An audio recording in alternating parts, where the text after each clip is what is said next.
Welcome to Into Africa. My name is Mvemba Pezo Dizolele. I'm a senior fellow and the director of the Africa program at the Center for Strategic and International Studies. This is a podcast where we talk everything Africa: politics, economics, security, and culture. Welcome.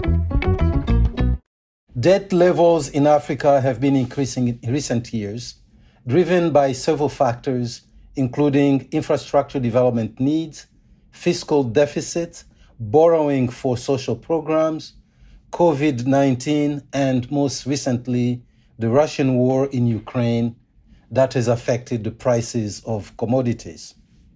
According to Data One, African countries owe debt to three categories of creditors: government, commercial lenders, and international financial systems. Still, the composition of African countries' debt has significantly changed. The current trend shows that African countries borrow less from multilaterals, such as the International Monetary Fund and the World Bank, and more from China and private creditors, making most loans non-concessional. China has become Africa's biggest bilateral lender, holding over $73 billion of Africa's debt in 2020 and $90 billion in private debt. Even though China has significantly become a lender of last resort, China is still a minor player in the international financial system. Chinese bailout loans are much lower than the International Monetary Fund's lending portfolio and much less than the United States Federal Reserve's comprehensive international US dollar liquidity support. The current trend shows that 21 African countries are in or at risk of debt distress. African countries owe $644.9 billion to external creditors as of 2021, an equivalent of 24% of Africa's combined GDP in 2021. African countries will pay $68.9 billion in debt service in 2023. The amount of bonds issued by African countries on the international market has tripled in the last 10 years. This is an important topic. Joining me on Into Africa to make sense of Africa's states of indebtedness are David McNair, Executive Director for Global Policy at the One Campaign, joining us from Ireland; Gyude Moore, Senior Policy Fellow at the Center for Global Development and former Minister of Public Works of Liberia, joining us from Washington, D.C., and Savior Mwambwa, Senior Advisor within OSF, Open Society Foundation's Global Program, joining us from New York City. Gentlemen, welcome to Into Africa. Thanks for having me. Thanks for having us. You're welcome. So let's get straight to the point. What exactly is the state of indebtedness in Africa? It's very alarming. Everything that we've been reading through the news, through various reports, have been really alarming. I'll start with you, David. Thanks, Mvemba. The first thing to say is that 1 in 5 people on the planet live in countries that are in or at risk of debt distress. And this is a problem that's affecting 60% of African countries. So you've already mentioned African countries owe more than $500 billion. And on that debt, they will pay service this year, which is about 15 billion more than the aid that they receive. And that debt service bill is going to increase again next year. We've already seen defaults from Zambia, Ghana, Ethiopia, Chad. And what that means is that because they couldn't pay their debt and they've defaulted, they're downgraded by credit agencies, their cost of borrowing increases, and they're locked out of access to a lot of finance. For other countries to avoid debt, or to avoid default, they are prioritising debt service over essential spending. So in March, for example, Kenya chose not to pay salaries for civil servants so that it could keep paying its debt. We're facing a bit of a systemic problem that is driven by a number of factors, and maybe we can get into this later. One thing to say is that the problem is not that African countries have too much debt. It's that their debt is too expensive. And this is something that a lot of African leaders are raising now. because of the way in which risk is apportioned to them by institutions like the credit rating agencies, they basically pay more than rich countries for money. And that is seen as a kind of systemic injustice that needs to be addressed. It's also a practical issue because if we want to invest in the clean energy transition, then you need access to cheaper capital. And there are ways we can do that through the World Bank and others.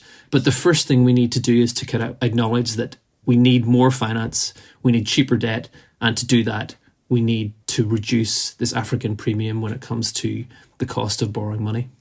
So issues that you've raised there include the cost of money, the cost of borrowing, the cost of servicing debt itself, and then, of course, the need for more finance for these African countries. Savior, what does that look like for you from your standpoint? Yeah, I think let me add to that list of the different kinds of costs. So using Zambia, which is one of the most recent cases, there's also the human cost of delayed resolution to debt default. So if we've seen the experiences of Zambia, it has taken them at least 2 years, if not more, from the time they applied to the common framework, which is sort of the multilateral framework set up to help creditors, borrowers, and IFIs come together to resolve debt issues. So within that period, when Zambia is trying to negotiate with its creditors and the IMF, there are real life implications back home. So obviously, because Zambia was locked out of accessing any new finance the whole period, it meant they couldn't access not only any more cheap finance, but any meaningful investment for them to grow the economy, grow jobs, and still be able to provide the social services. So there's actually a real human cost of not being able, the international system not being able to resolve these cases in a very timely and speedy manner. So recently we put out a report that tried to show specific examples of what those costs look like in terms of number of children that are actually starving, literally people that are needlessly dying in hospital when otherwise they would not have died for that. So I think you can add a third cost, a real life cost of default to that.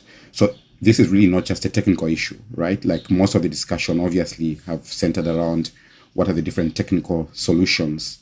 I think the technical aspects of this help us to understand how to move forward with the solutions, but the problem is a systemic one, as David said. So these two discussions must go hand in hand. If we're to come up with any sustainable solutions, we should stop focusing just on reactive technical solutions to get countries out of the current crisis, but also help countries prevent themselves from falling into crisis down the line. So from what you're saying, international financial institutions have driven a new problem, or not new in the traditional sense, but an additional problem to this, with the cost on human factor. This is the starvation, is the social cost, how it affects everybody every day. Gyude Moore, what do you add to this basket of issues that is raising in these various countries? Well, thanks again for having me. I think I should, as the government person, former government person, I should just go back.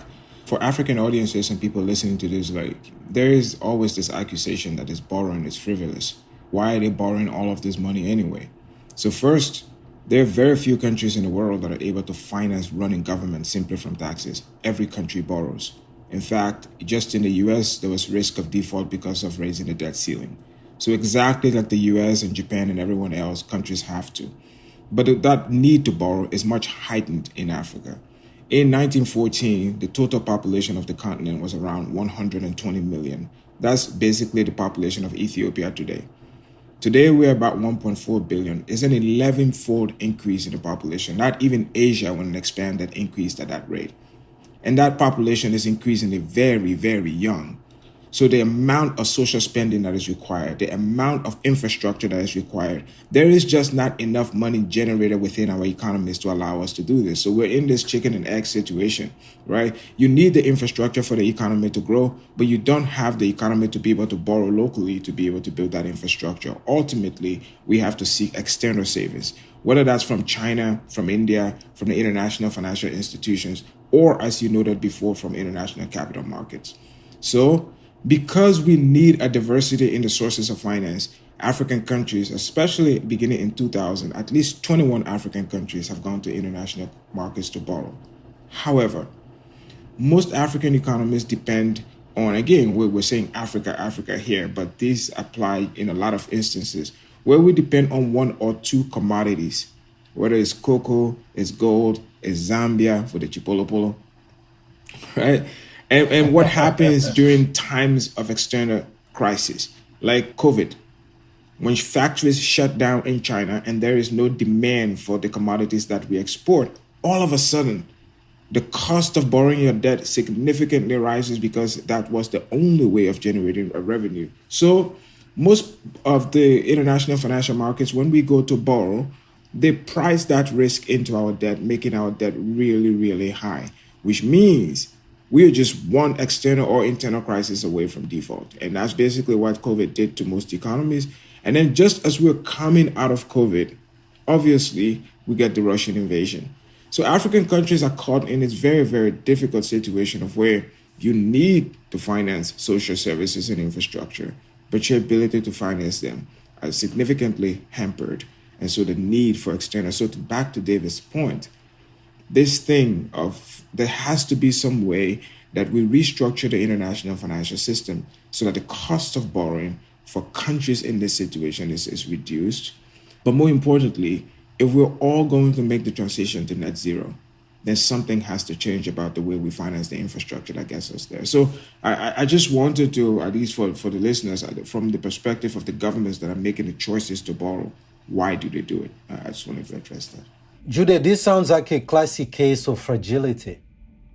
What you've just described, to me, sounds like we have a number of countries on the African continent, if not the majority of them, who have a very fragile situation in which they find themselves. The resources they have seem to be limited in the way that one shock typically sends them back to level zero. But are there other issues internally in these countries that are driving that? This is not the first time we're going through this type of crisis. A lot of African countries have been independent on an average of about 60 years. Are there internal issues before we go back to the international system itself? I think the only thing I would add here is there have been instances, although I don't want to dwell on that, where some of the money we borrowed, the way the money was expended, there's still questions about that, right? And so that's one. There are countries that still have issues when it comes to public financial management. So the governance of public resources becomes an issue. I think that is something that African countries internally need to address. But that is less of a problem than the cost of borrowing. If Africans are looking inward, I think that's one. The second thing is, most times when governments want to build infrastructure, they borrow from the savings of their country. But in most African countries, savings rate are 20% or less. So there isn't enough resources generated in the economy, in the domestic economy, to allow the government to be able to, because ultimately, when we borrow in currencies other than our own. So it means that we are subject to the whims of central banks outside the continent. So if they raise rates, then the cost of servicing our debt actually goes up.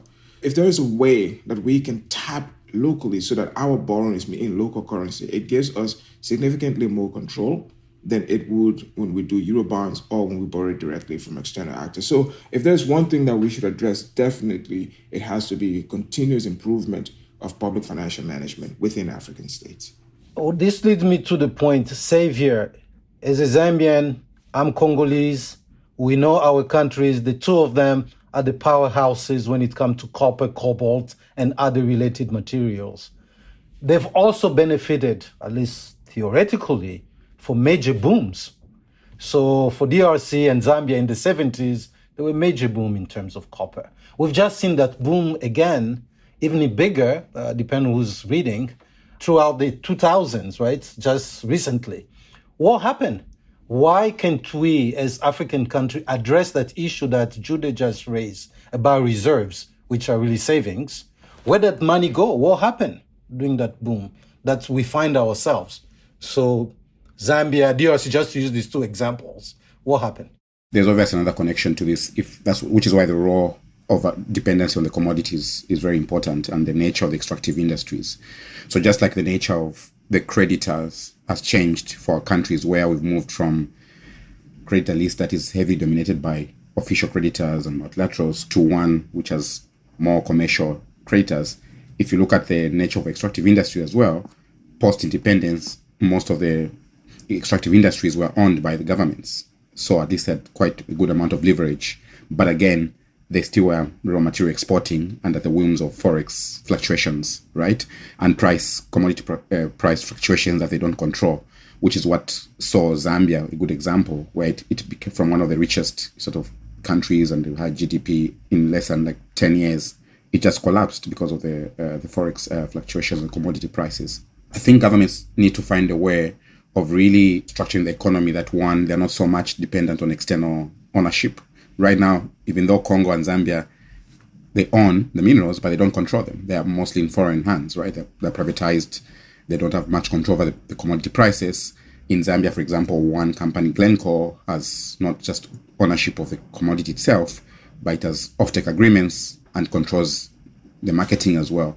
So I think all these factors make the fact that you may have as many minerals in your country, but if you can't have enough leverage on the value chain and the supply chain, then you have this mismatch between the value of the commodities and the actual intake of the revenue from that.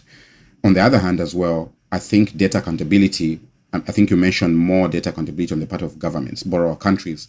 I think data accountability goes both ways. A lot of the debt contracts now, especially the private ones, are really secretive, right? Like the terms, some of them are quite horrible and we only know about them after the fact when it's too late. So I think there's a way that we should insist on mutual accountability in terms of debt transparency, and also a creditor who lends money to an entity or a country that they clearly know don't have enough governance systems, cannot repay back the debt, should have some responsibility. And this is where it comes to taking a fair share of the losses because of the responsibility that creditors also have in having judgments about the kind of onerous contracts that they end up pushing. And there's obviously the power and information asymmetry, right, when countries are negotiating for debt. So I think we need to connect all those different issues that would then work together to push us in a way that would make it easier not to wait for debt default, not to just wait for restructuring, but to actually ensure that the deals that are being concluded right from the beginning would assure the most optimal accountability, both from the citizens themselves, but also from the creditors as well. African countries have tremendous engagement from civil society. African countries now, 60 years of independence, have a lot of experts. Gyude is one, you are one. What is the role of those experts on that African side of the ledger when it comes to accountability? And what is the role, David, of international financial institutions? We went through this decade. 2 decades ago, everybody was talking about odious debt. I don't hear people talk about odious debt anymore. But from what Savior just described, apparently within the odious debt structure or system. How do you see it, and what kind of conversations are you hearing happening on this side of the Atlantic? If you look at the Jubilee debt campaign around the 2000s, that was clearly driven by geopolitical lending. US and other G8 countries lent to people that they wanted to keep in power, and that money was spent on white elephant projects and so on. I don't think that's the same situation that we're in now, both because of the diversity of creditors, but also because there are, of course, examples where this money hasn't been spent optimally. But actually, there have been massive infrastructure needs and massive infrastructure projects that have been developed. But I think it gets to, we've talked about the economic and the humanitarian implications, but I think there's also an issue around the geopolitics of this, because I think there's a lot of anger among civil society and among leaders that African countries have been hit by these exogenous shocks that they had no role in causing. The global financial crisis started in the US housing market, COVID started in China, Ukraine was obviously a European issue, and they have been affected by these external shocks in ways that they don't have the capacity to respond. Layer onto that the fact that the response of advanced countries to these shocks has further compounded the problem. During COVID, there's a massive fiscal infrastructure, about 18% of GDP in advanced economies, that helped fuel inflation.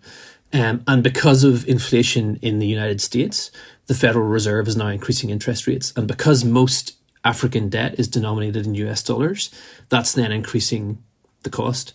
So they're not only hit by these shocks that are caused outside the continent, they're hit by advanced economies' responses to those crises. And that's why I think there is much, much more of a demand to say, actually, we want control over these institutions that determine our future. And you heard it this month with William Ruto, with HH, with Cyril Ramaphosa in Paris at a financing summit saying, we don't want more aid. We want control over the institutions that determine the rules that are fundamental to how we shape our futures. And that's the kind of key conversation at the moment. Like, who has a say over decisions made at the World Bank and the IMF? Who has a say over credit ratings? The seat at the table. I mean, I think the campaign that has been put forward by the African Union for a seat at the G20 has been really powerful and is now, likely to kind of move forward. The question is, how will the African Union use that seat to kind of shape who has a seat at the table and who makes decisions over these fundamental issues? Because I think that's the real crux of the problem. I think President Cyril Ramaphosa in Paris used the terms beggars. I think he made it clear that Africans were not beggars. Gyude, you have sat in, I presume, countless meetings, negotiation with these international financial institutions and other donors. Where are the fault lines and what can Africa do about it? Because when I look at the numbers here, they're pretty staggering. This is going to be, I'm not going to be very helpful here. This is going to be very difficult, right? Because think about the IMF, think about the World Bank. Voting is tied to shares. Shares are tied to the size of one's economy. And so it means that, so for example, there's the unspoken, unwritten rule that a European always runs the IMF and an American runs the World Bank. Just the combination of American and European votes allows that to happen again and again. So for African countries looking to exert more control, or at least to increase their voice in these institutions, that doesn't happen without relooking at how shares are allocated, because shares equal voices. But it also means that there is a possibility here, though, that if African governments India has been doing well in trying to position itself as sort of a voice for the global South. India has written the G20 asking for a permanent seat for Africa. So I think if the African Union or Africans are acting more and more in concert with Caribbean countries, Pacific nations, Latin American countries, India, there is a possibility here of being able to advance an agenda that doesn't necessarily disadvantage them, one that increases their voice.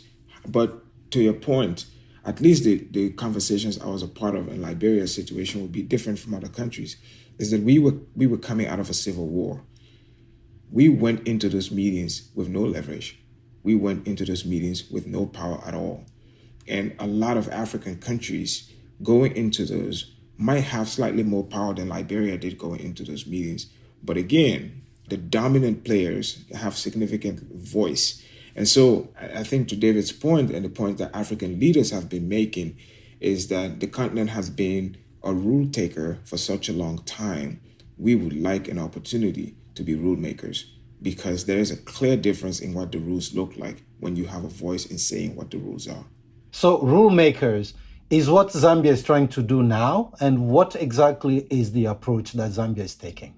If countries approach this geopolitical dynamic as individual countries, it will be a bit difficult, right? Like we need to understand how the incentives, the different political and economic incentives are aligned.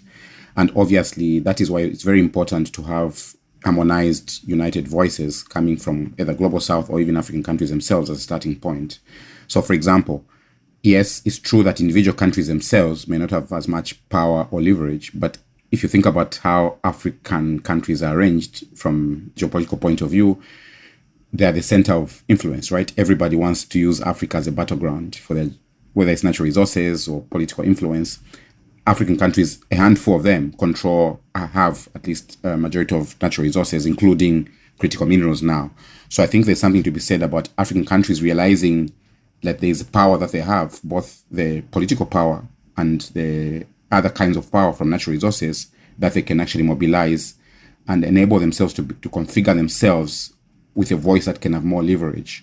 So, for example, we see countries like Zimbabwe, I think Congo recently, and one other countries imposing regulation on, say, export of critical minerals, right? I think those are all points of negotiations. We see African countries for a long time, they've been trying to reconfigure themselves into these regional blocks, regional trading blocks, whether it's SADC, whether it's ECOWAS. And again, you can think about value chains and supply chain at the regional level. It starts changing the picture of an individual country like Malawi, a small country, or even Zambia. So I think the African Union can be that organizing platform where African countries start understanding these different geopolitical dynamics and then realize where their own power lies, and then identify those sort of leverage points, whether it's through when they're engaging with IFIs or they're engaging with other big countries around that. So I think from the debt point of view, things like borrower coordination and borrower voices becomes important, right? And of course, it's very easy and very natural for countries to take very narrow, nationalistic, self-interested position, but that simply lends them to be played off each other. So I think there's a way African countries can look at these things in a much more strategic way, because we saw how the geopolitics played, even in the case of Zambia, for example, in the debt negotiation. It was actually the geopolitics that accounts for a lot of the delay. It's because creditors themselves were either looking for ways of gaining more influence, or creditors, maybe like the US, didn't want any form of relief going to Zambia to end up with China in form of Zambia just paying debt repayment. A lot of that was really about the geopolitics around that. So inserting African voices, African power in that can probably help break that geopolitical dynamic that has a negative impact, as opposed to African countries being passive recipients of rules and just waiting for their fate to come. I think there's a way that African countries can be a bit more proactive. We are in the middle of what we're calling now great power competition. And when I look at the data, there is nothing that is more interconnected than this debt problem. So we spent some time here discussing about the responsibility of Africans, but it seems to me like there is no way that anybody else, creditors, MDB, can extricate themselves out of this. I'm just looking at the number here. On the bilateral front, the top creditors, of course, China, France, Saudi Arabia, Kuwait, Germany, Japan, the United Arab Emirates, India, the United States, and Italy. On the multilateral side, I'm seeing IDA, African Development Bank, the International Bank for Reconstruction and Development, European Investment Bank, Islamic Development Bank, Arab Fund for Economic and Social Development, Africa Export-Import Bank, the International Fund for Agricultural Development, the West African Development Bank, and the OPEC Fund for International Development. So it seems like everybody is really involved here. David, what is the way out? Is there any shared responsibility that countries and funders and privates are taking seriously? The problem that we've seen over the past couple of years is that it's almost like each of the creditors is kind of pointing to the others, saying, you move first. That's been the dynamic in the debate in DC, is all about how this is China's fault. If you look at the Pan-African level, China, both private and public creditors, holds 12% of Africa's debt. Private creditors, bondholders and banks, hold 40%. So I think there's this dynamic where the US blames China. China then says, well, what about the private creditors, which they see as Western institutions? And then the private creditors, have no incentive to come to the table at all. So I think that's why, if there was a structured process with timelines and deadlines and so on, it would be in everyone's interest to take early haircuts to make sure that problems were resolved quickly and that economies could start growing again and borrow responsibly, invest responsibly, and so on. But because the incentives politically and economically are misaligned, there's just this stalemate. And until we have those rules in place and much, much more transparency about who owns what, I think this isn't going to move forward. I think actually we have seen some encouraging signs in Zambia and Ghana around the creditor committees offering what they call financing assurances, which is basically that they will participate in restructuring discussions in good faith. And that has unlocked, IMF lending that has allowed the countries to keep the lights on in a way. So I think there are encouraging moves, that this is less of a kind of point the finger and more constructive cooperation. But it's still happening on a case-by-case basis. And I think we need much more of a structured conversation about, if a country gets into difficulty, they apply to this institution, they'll wait 2 months for this, 3 months for that, and it will be dealt with in a meaningful way. Unless we have those rules, then it's just the Wild West. You said China controls about 12%, 40% the private. I'm looking at the data for the private here. It's pretty impressive because you have bondholders on top. Then you have China. Then you have a bunch of other more. United Kingdom, UAE, France, USA, Israel, Italy, the Netherlands. That's on the private side of the ledger. What is the percentage of this that the West control, if China is 12%, roughly? I don't have the figures, but it's the vast majority. And I think when you say the West controls, I mean, these are kind of private investors, but so many of those contracts are enforced under UK and New York law. So actually the UK and the US have a lot of leverage over how these private actors respond and the incentives that they have to participate. And that's why we need legislation in those jurisdictions. Gyude, how do we get out of this, considering everything that we've discussed? So, if I had the answer to that, don't disappoint us. How do we get out of this? If I had the answer to that, I'd probably be a rich man. I think to David's point, though, that the first, around the Jubilee campaign, that big debt problem, the Paris Club was responsible for most of the debt. Industrialized Western countries were the ones. Over time, though, they have reduced their leverage. For example, the US doesn't lend directly like that. And so China has come up to be probably the most important bilateral creditor, not because of the total amount of debt it holds, but that in several countries, it is the largest bilateral creditor. However, this conversation of China being obstructionist is not exactly correct, because during the DSSI, What's DSSI? Was the debt service suspension initiative that was put in place during COVID to help countries. About 63% of the 13 billion that were suspensions were made, 63% China alone accounted for. There was an argument that the Chinese made. They saw the World Bank and other MDBs as Western policy banks. Now, obviously, they've walked back on that a bit. So one is this thing the IMF is calling geoeconomic fragmentation is happening at exactly the moment when we need the world to work together. So what should we do and how do we get out of this? I think the first thing is, it may not be, for people who are not following this every day, it might not be much, but this thing where we're seeing African presidents talking as if they're reading from the same script, it's been a long time since we've seen that. That's a really good thing, that we have a common Africa position and every African president is harping on that position as one. So we're showing up and acting in concert, and that's a very important part. As I noted, number two is to be able to act with other regions. Individually, we're just not powerful enough. And so act with other regions who share similar issues. I think that will help us to get out of this. And then thirdly, it will be, we have to do the things that we need to do domestically to improve the economy. That African interaction and African trade with each other on the continent remains in the high teens. Something has to change about that. And one of the things, I think it was Landry Senior who noted that when African countries trade with each other, they trade more in manufactured goods than when they trade with the rest of the world. And it is in manufacturing that you add value and increase the value you extract from it. So I think those are the three things that I would recommend. One, increasingly, the continent will act as one and speak as one, and all those leaders will speak from the same talking points.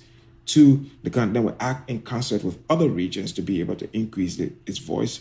Thirdly, we will focus on domestic programs like the AFCFTA so that we're generating more of our value from trade with each other and not as dependent on the rest of the world. Those three things, I think, will help drive us in that direction. Savior, what will you add to Gyude's recommendations? One more layer to that is, in order for there to be the right kind of political incentives domestically, right? I think we need to build a specific level of political pressure. And this can only come from the work that NGOs do, the media, and the ordinary public. So they are interested in the link between these issues and their everyday lives.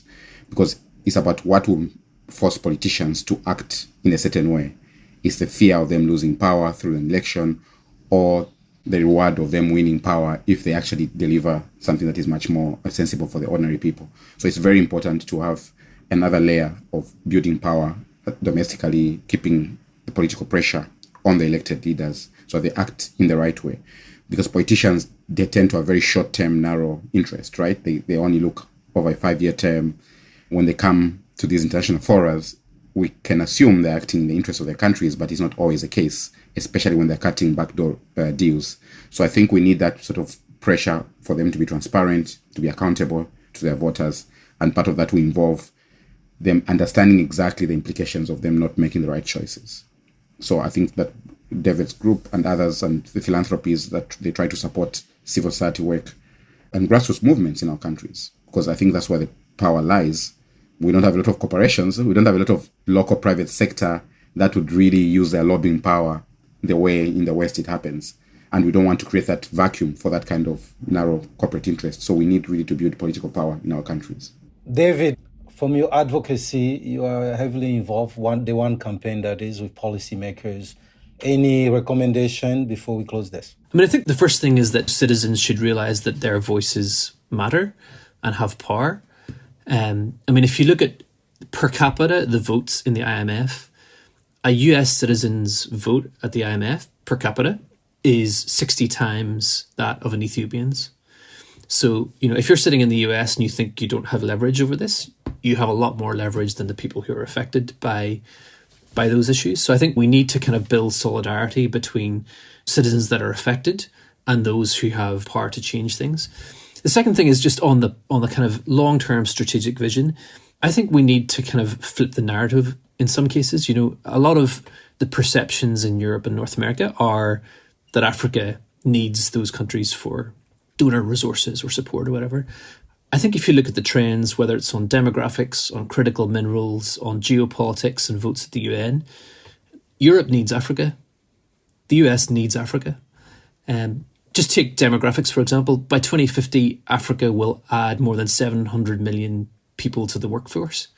At the same time, Europe will reduce its workforce by 150 million. So I think we need to kind of reorient how we're thinking about these partnerships and make our policies and our strategic decisions in light of that, because so much of the perception that's driving the politics and the political decision making is just outdated. If I hear everybody today, David McNair, Savior Mwambwa, and Gyude Moore, we're really in need of a serious paradigm shift in the way we approach debt and that supply chain of debt. Gentlemen, really would like to thank you for joining us today. David McNair of the One Campaign, Savior Mwambwa with Open Society Foundation, and Gyude Moore with the Center for Global Development. Thank you very much for coming into Africa. Thank you for listening. We want to have more conversations about Africa. Tell your friends, subscribe to our podcast at Apple Podcasts. You can also read our analysis and report at csis.org/Africa. So long.